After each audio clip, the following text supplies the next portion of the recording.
On this video, courses that create cash, how coaches and consultants can create courses, coaching, and consulting that solves real problems and makes real money.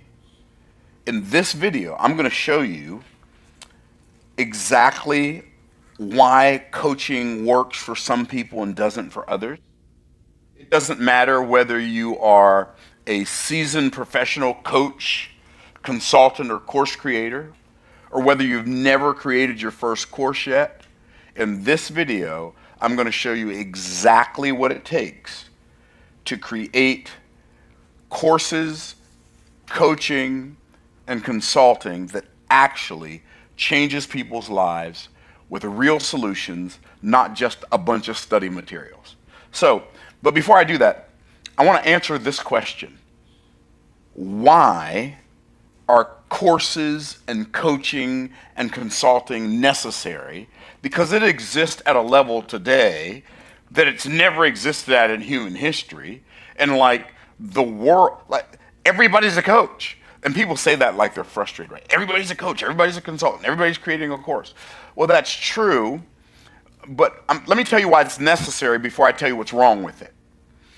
And the reason why it's necessary is because the world is changing faster now than it's ever changed before. And people need guides to help them navigate the new landscape that once upon a time changed every couple thousand years. Once upon a time changed every couple of centuries. Once upon a time, in our lifetime, it changed every decade or so. But now, it changes every couple of weeks. Like the landscape of the world and what works in the world, literally, with the advent of AI, changes every couple of weeks. Like how do you live in a world like this, where now we've got devices that we didn't used to need? We've got cars that drive themselves and drive you crazy. Okay, I don't want a self-driving car. And I know I'm old-fashioned, but the key word in old-fashioned is old. Okay, so let's don't be confused about it. Okay, I don't trust some machine driving me around and it doesn't have my best interest in mind. I'm just saying. Okay, and so why do we need all these coaches? Well, if you think about it, from the beginning of time to about the mid-1700s, the economic infrastructure of the world, I'm going to go over here to this digital blackboard, the economic infrastructure of the world from Adam and Eve in the Garden of Eden to mid-1700s, we'll just say 1750, right? The economic infrastructure of the world was based on agriculture. And so it was the agricultural age, and in the agricultural age, land equaled wealth. And the people who owned the land owned the wealth. And if you were born into a family that owned land, you were born rich. And you stay rich your whole life unless somebody who's more powerful than your king, some kingdom more powerful than your kingdom, came, conquered your land, and took all your land. You would be rich your whole life. If you were born into a family that didn't have land, you'd be poor your whole life. Middle class wasn't a thing. There was no middle class. There was rich, there was poor. There were the lords and the ladies, and there were the peasants. And the lords and the ladies are the people who own the land. That's where we get the term landlord from. Why? Because they would let peasants live on their land, farm their land, produce all the wealth of their land, bring them most of the wealth, keep enough food to stay strong enough to farm the land again next year. That whole concept lasted for thousands of years. But here's the interesting thing about that. Notice what I said, it lasted for thousands of years. And so change happened very, very slowly. If you lived from the time of Adam and Eve until the mid-1700s, it'd be highly unlikely that you'd see 3 world changes in your lifetime. Man, I remember when televisions were black and white. Like I remember when television was black and white. I remember when they introduced television in color, and it wasn't called color. You know what it was called? It was called Technicolor. Some of y'all remember that, right? I remember when they introduced high definition television. And then now that we've got 4K and 8K, you go back and attempt to watch something from like the 60s, 70s, and 80s, you're like, how did we even watch that? You can't see anything, right? But, so we see a lot of changes. So I remember when the internet was Prodigy and CompuServe, and it was nothing but billboards. And now the internet's, it's like ubiquitous to our lives. We absolutely have to have it. Well, from the mid 1700s, 1750, to the mid 1900s, about 1950, we went into the industrial age. And in the industrial age, machines equaled wealth, and the people who own the machines own the wealth. And so what created wealth was the ability to build a machine that did something for you. First machines that were ever built were machines that helped people farm the land. Why? Because that was the thing that needed to be done. So this economic era actually created the need for this economic era. And so they did this. What do they need a coach for? You go farm the land or you don't farm the land? What do they need a coach for? You learn how to use this machine. And so what happened in this time, the thing about this was change happened very slowly in the agricultural age, but in the industrial age, machines equaling wealth, the people who own the machines own the wealth, but the people who own the machines also had the control. So if you wanted to do something, you had to get, if you wanted to do something different than you were doing, you had to get permission from somebody who owned a machine. What do I mean by that? You had to get permission from somebody who owned a machine. You think you could, I'm a writer. Yeah, you think you're a writer? You need to go to a company that publishes books, and they need to believe that you're a writer, or you can't be a writer. You think you're a singer? You think you're a singer? You think you're an artist? Well, you got to go to a record label, and you got to sing in front of them, and they've got to believe in your ability to be an artist and sell albums and attract crowds, or you don't get to be an artist. In the industrial age, in order for you to change your station in life, you need to get permission from somebody who owned a machine. Having a coach, having a vocal coach, when Barry Gordy didn't think you could sing, is not going to do you any good. Taking guitar lessons, if Sony Records didn't think you were a good guitar player, it didn't matter. Somebody had to approve, put their stamp of approval. By the way, it was during the industrial age when the whole idea that you need to get a college degree so you don't have to work on the machines anymore, but you can manage people, work on the machines. That's when the whole, you got to get a college degree to be successful came into, and it worked during the industrial age. But the industrial age lasted until about the mid 1950s. People say, "Oh, we're in the industrial age." The industrial age is long gone. But the industrial age created the need for something else. So from the mid 1950s, to 1978, we were in the distribution age. In the distribution age, outlets equaled wealth. And why am I telling you this? Because if you're going to create wealth, you have to create wealth in the era in which you live. The biggest problem people have, people think, "Oh, I don't make enough money." Well, the reason, probably the reason you're struggling financially, one of them anyway, is because you are attempting to earn a living in the past. Like a college degree for somebody who's going to be a medical doctor, that's a good thing.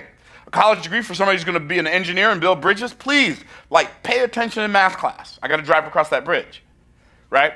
But a college degree for everybody, for the sake of getting a college degree, is a nonsensical idea in 2026. It doesn't make any sense. If a college degree is not going to help you learn how to do the thing that you want to do, a college degree is a waste of time and a waste of money. A college degree for a college degree's sake doesn't make any sense. And most college degrees, not some, most college degrees, by the time you graduate from college, everything that you learned is already obsolete. So, but outlets equal wealth. And so 1978 to about 1994, we went into the technology age. And what's really interesting is in the tech age, tech know-how, tech hyphen know hyphen how equaled wealth. And so tech know-how equaled wealth. And if you knew how to create some kind of technology, you would be rich. And I remember specifically myself, my brother Derek became a software engineer. I remember between 1978 and 1994, we started seeing these tech geniuses, Bill Gates, Steve Jobs, Steve Wozniak, Michael Dell, all these people on the cover of Time magazine. And so everybody in the early 1980s wanted to go to school for computer programming. Man, if I could just learn how to program computers. Not realizing that they got there too late. Bill Gates didn't start programming computers between 1978 and 1994. Bill Gates started programming computers in 1968. See, if you're late to the party, all the good stuff is gone. How many of y'all picking up what I'm putting out? And so what happened in 1994? 1994, this was so crazy and amazing. 1994 to about 2003, we went into the information age. And the information age was a very unique age. It changed how the world worked because for the first time in history, you didn't have to own something to create wealth. So how did you create wealth? You controlled the flow of information. Why? Because you can't own information. Who owns the fact that the sky is blue? Nobody. So you were the person who gathered the data, and then you were the person who distributed the data, like Yahoo, like InfoSeek, like Dogpile, and Ask Jeeves, and Google. I named the ones before Google first because Google figured out a way to do it better and basically wiped all those other guys off the map. But that's another conversation for a different day. Okay, so then what happened? 2003, this is when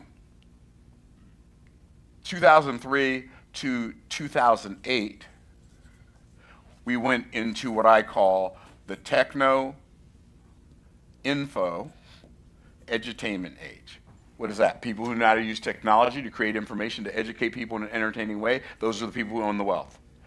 During the techno-info edutainment age, you have people like Russell Simmons who created a new genre of music because he knew how to edit music on a Mac computer and became a billionaire. You have people like Jeff Foxworthy who created You Might Be a Redneck If cassette tapes. And he knew where his ideal avatar could be found. And so what did he do? He sold those cassette tapes at truck stops. And those cassette tapes with jokes like You Might Be a Redneck If made him so rich that he was one of the sharks on Shark Tank for a season. Why?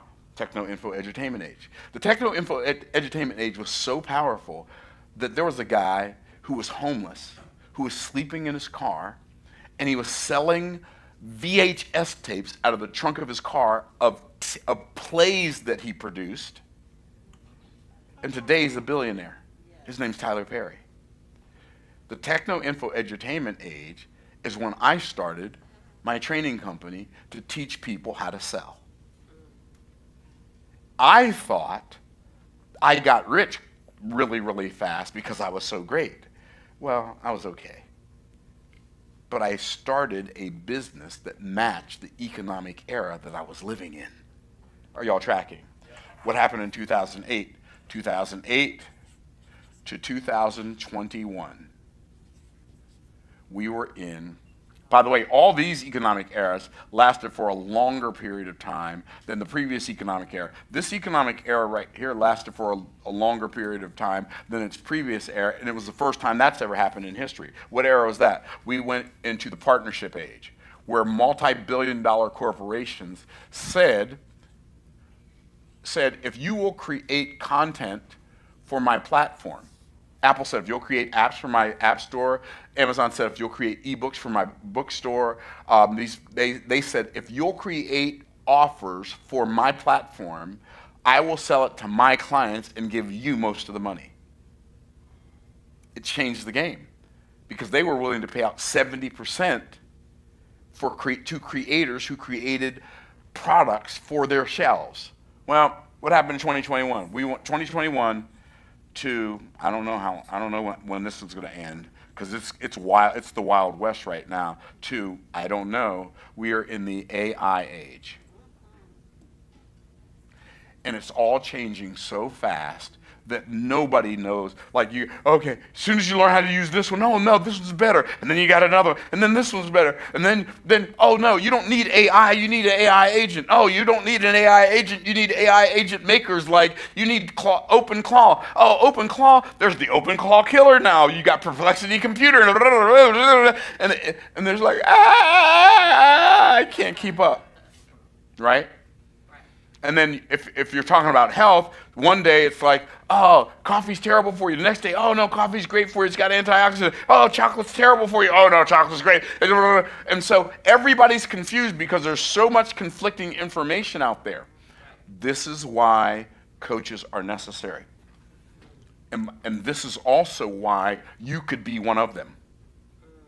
Because there's something you know how to do. If you're an adult, and your life is working to some degree. Notice I said to some degree. Then you know how to do something.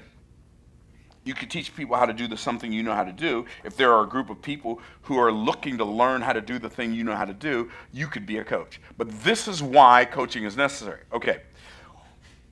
Why courses and coaching don't work? Because all courses don't solve people's problems. And all coaching doesn't help people. Why? I'm gonna give you 3 reasons. I'm not gonna write them on the board because I want to get to the point of how to create coaching and courses and consulting that actually changes people's lives. But I want to tell you why they don't, because all of them don't. And all of us probably have bought a course or paid somebody to coach us. Some people call it a course. They'll create a course on X, Y, and Z, and when you pay for the course, it's a bunch of PDFs. That's not a course. That's a document. Okay. So, why courses and coaches don't work? Number one reason. Well, it may be the number 3 reason, but I'm going to give you 3 reasons. Number 1, because a lot of courses in coaching and consulting are guesswork at best. What do I mean they're guesswork at best? I mean, I don't know what that noise is that I can hear somebody talking out there, but if you can go talk to them, thank you. So, why courses and coaching don't work is because people succeed and they think they know why, but the reason they think they're succeeding is not why they're succeeding. And by the way, just because you can do something and you do it well doesn't mean you know why you do it well. And you may assign a reason to why it's working that it's not really the reason, and so you're guessing.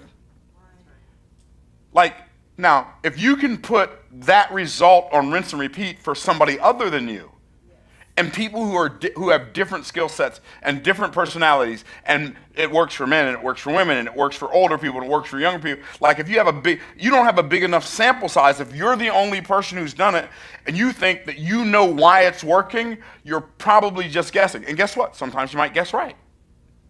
Sometimes you might guess wrong. Let me ask you this, would you want a dentist who taught himself dentistry because he took out his own tooth working on your mouth? No. And all I'm doing is showing you, like, just all coaching doesn't work, but sometimes it's just because people think they know why and they don't know why. It's not like they're trying to scam you. They just don't know.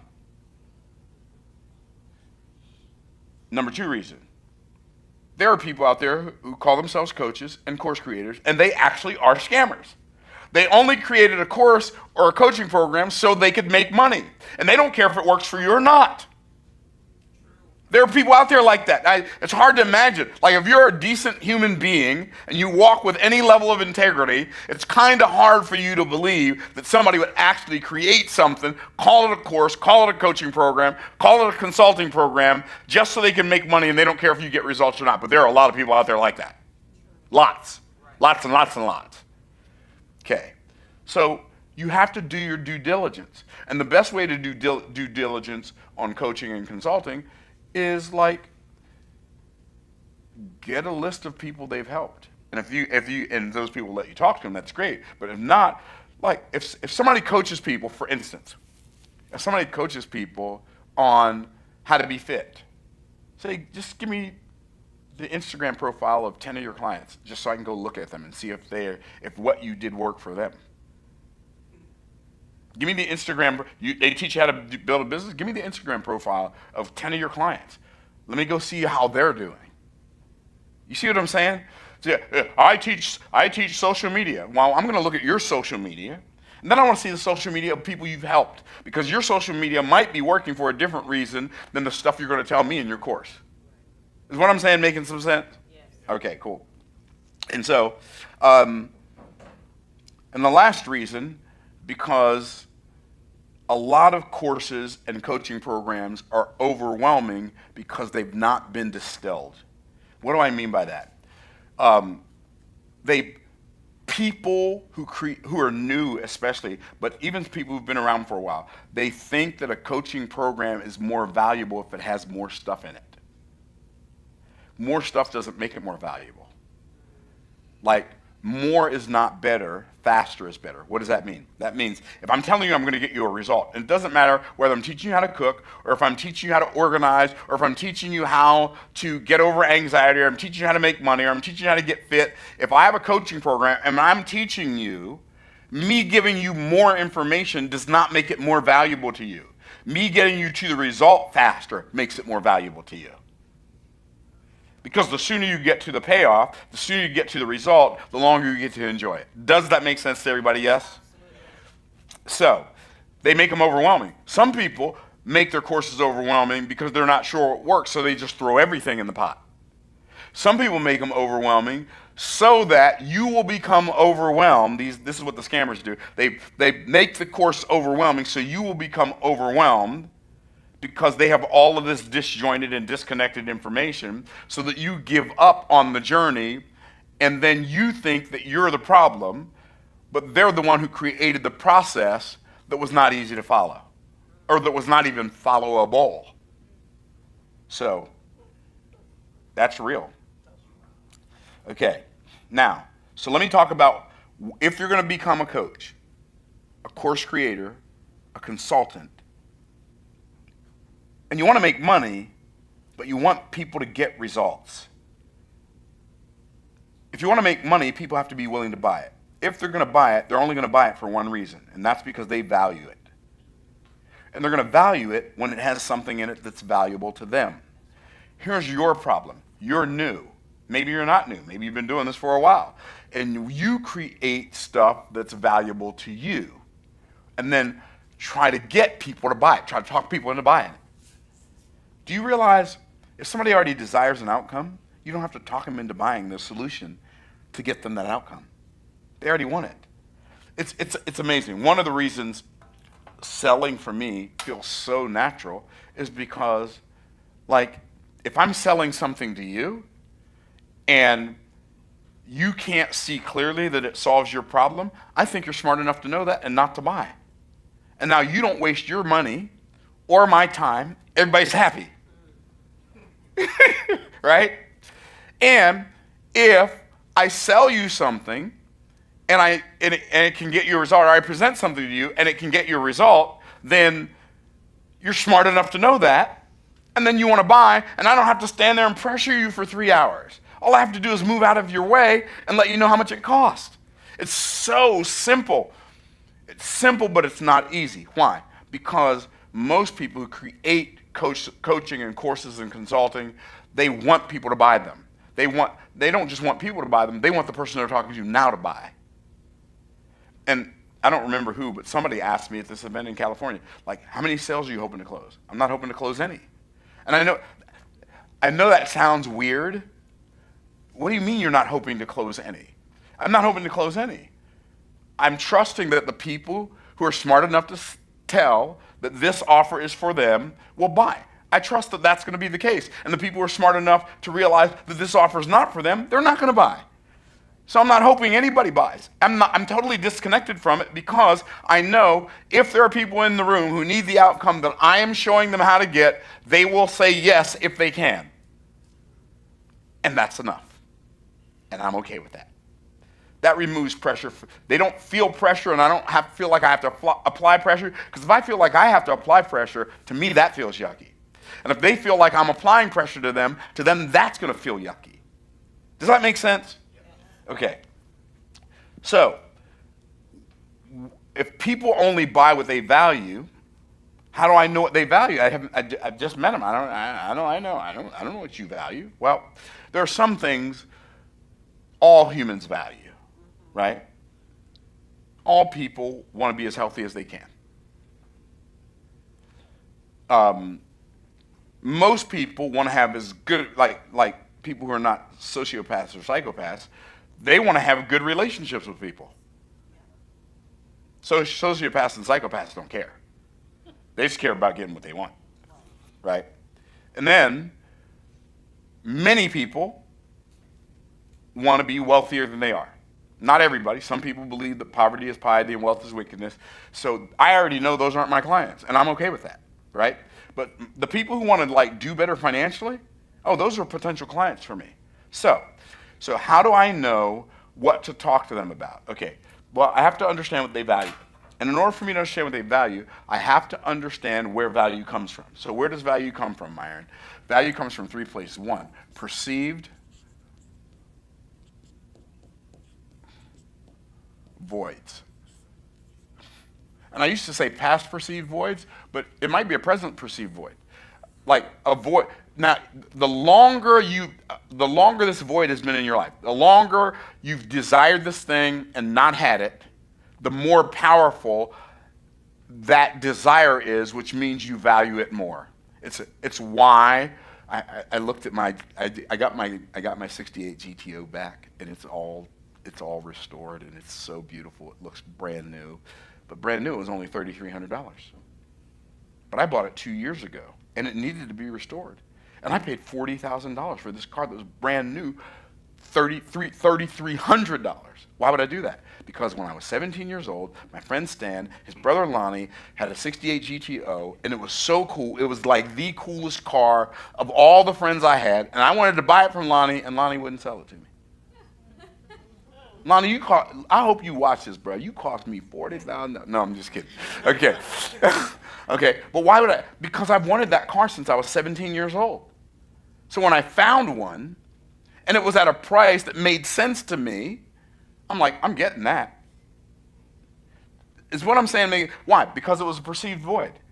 Now, do I need a '68 Pontiac GTO that when you drive it down the road, it's like, right, you're bouncing all over the place? No, I don't need that. But I wanted it. That's right. Right? Okay, so perceived voids. Okay, number two, perceived virtues.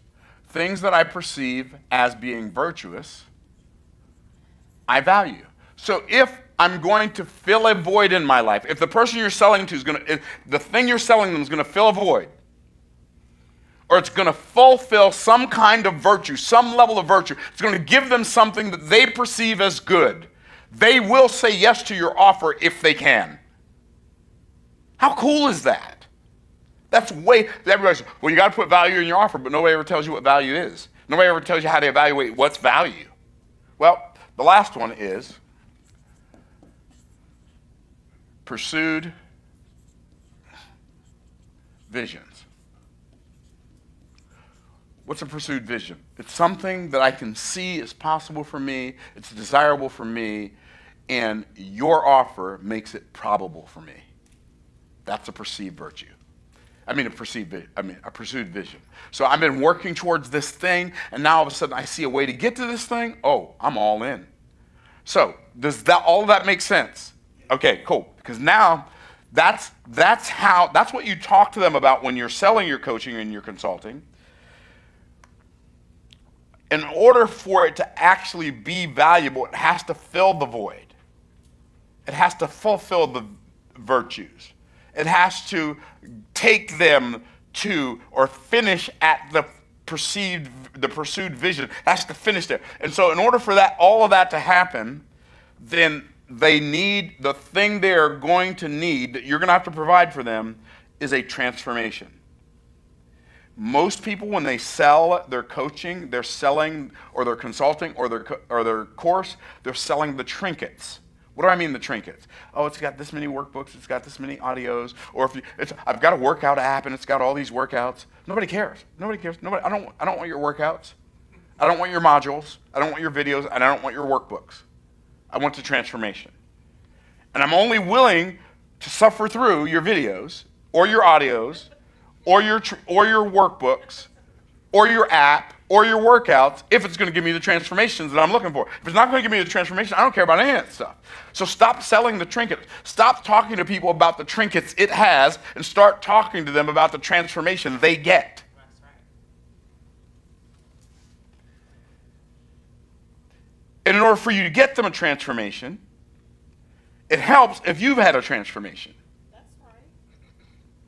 But even if you haven't had the transformation, because if, let's say, I'm going to go to the dentist. We already talked about a dentist. I don't want to go to a dentist I'm only going to go to a dentist who's had cavities. So they may not have had the transformation, but at least they know how to get me mine. Does that make sense?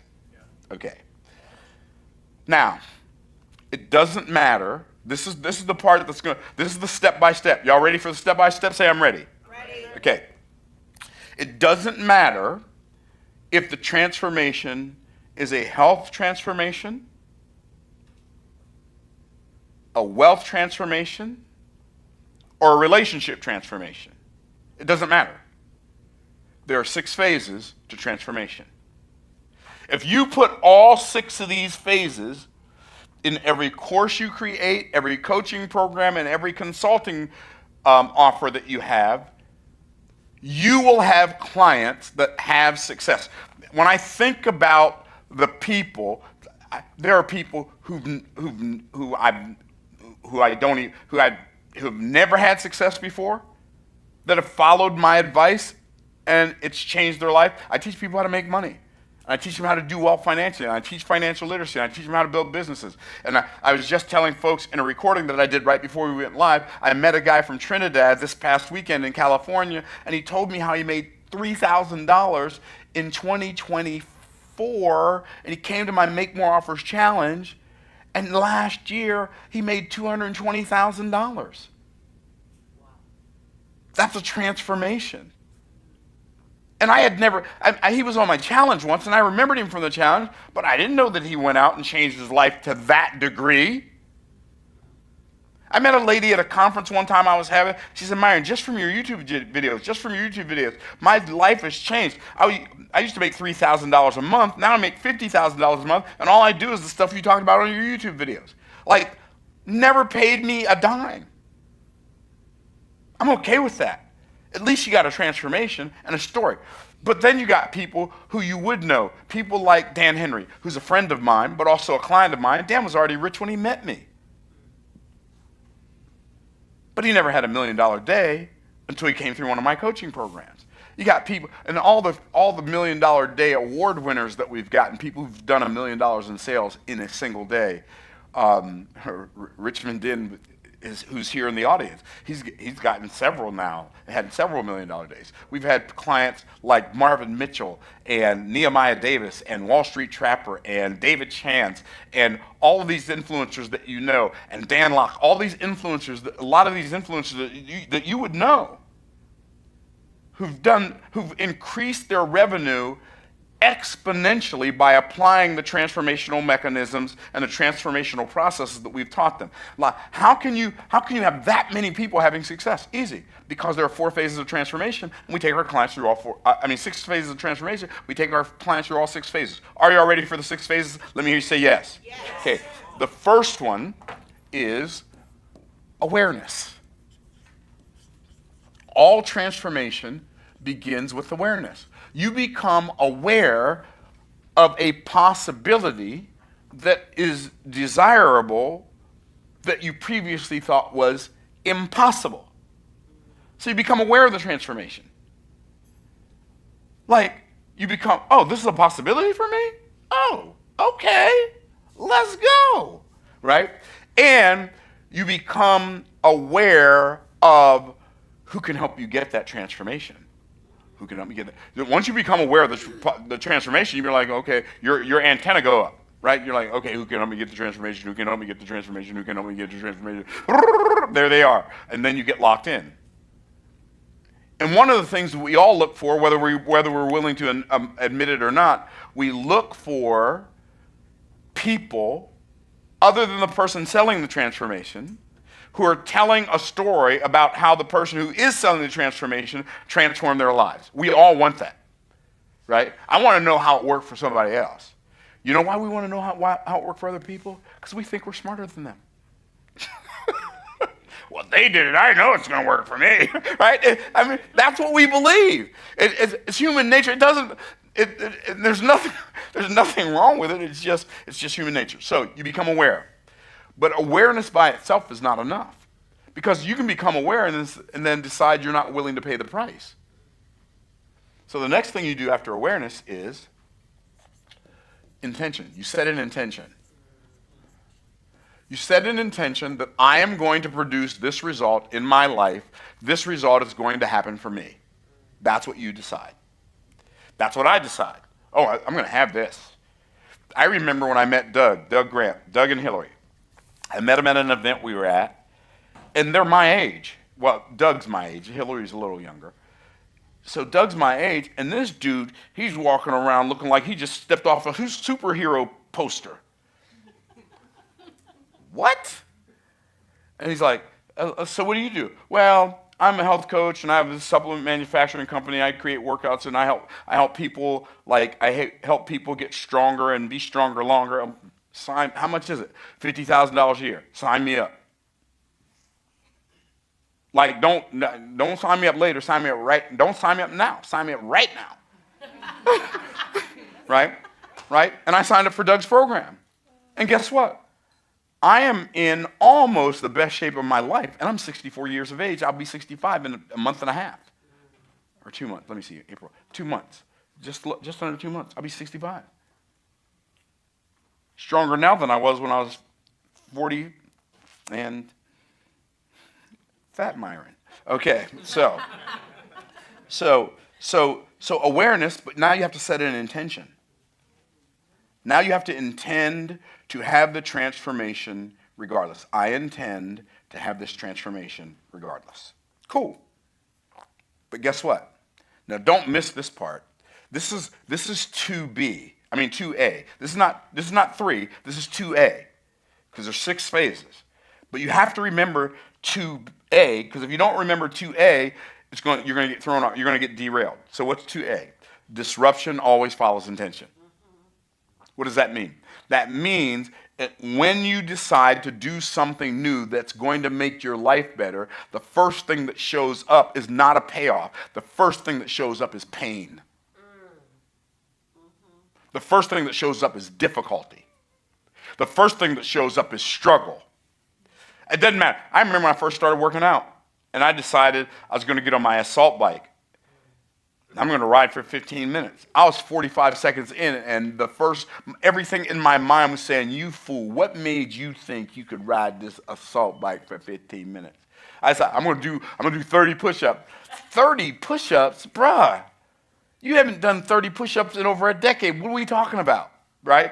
And so I didn't feel stronger first. I felt weaker first. I didn't feel more hopeful first. I felt more hopeless first. I didn't feel better first. I felt worse first. What is that called? Disruption always follows intention. And it doesn't matter what the arena is. Disruption always follows intention.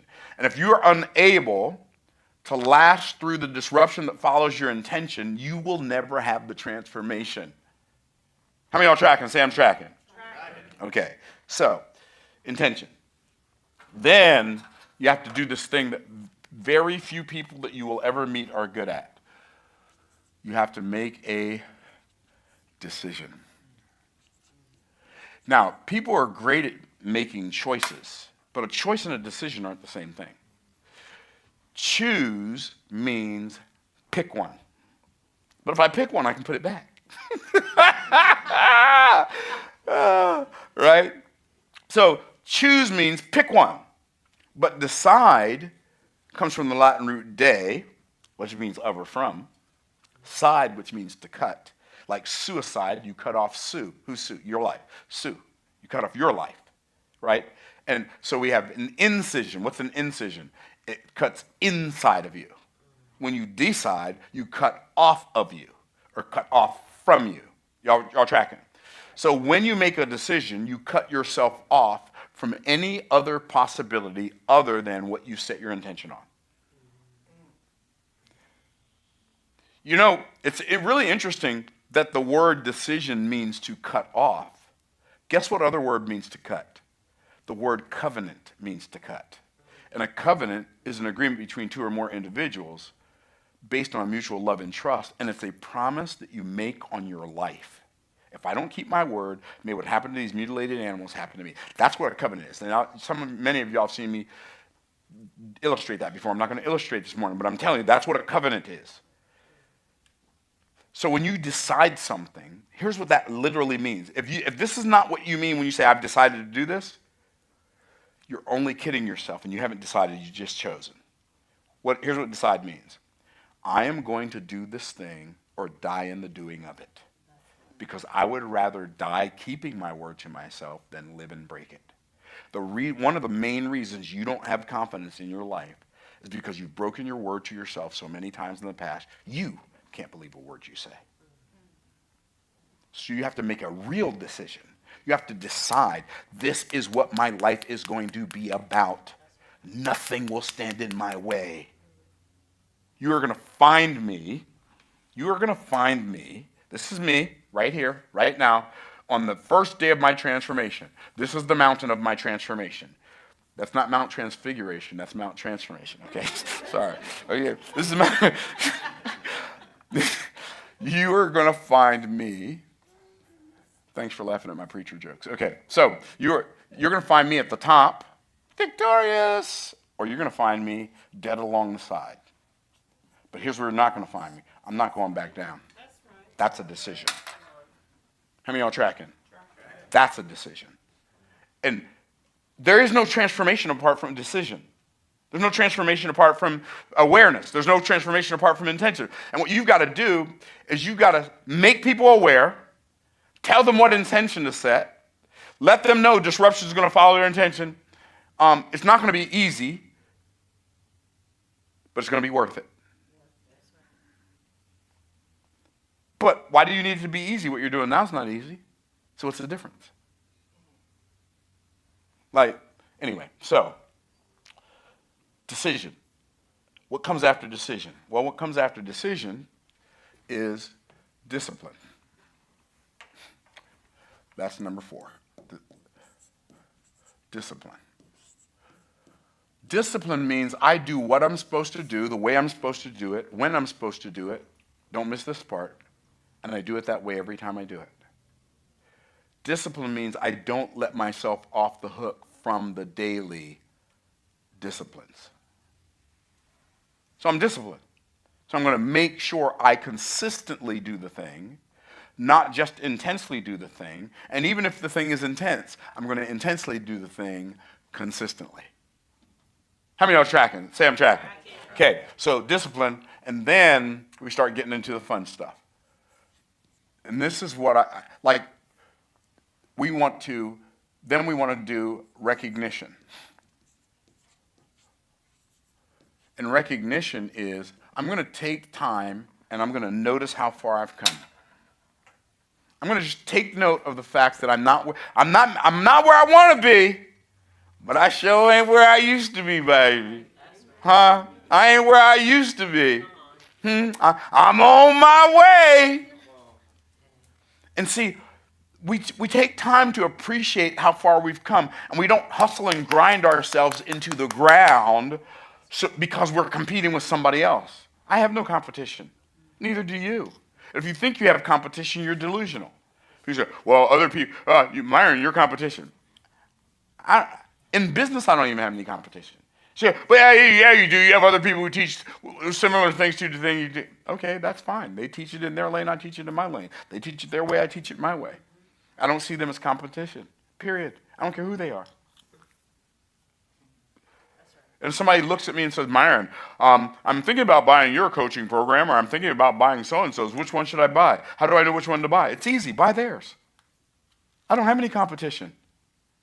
I'm happy to send you to somebody else who can get you a better transformation, who you believe might get you a better transformation than me.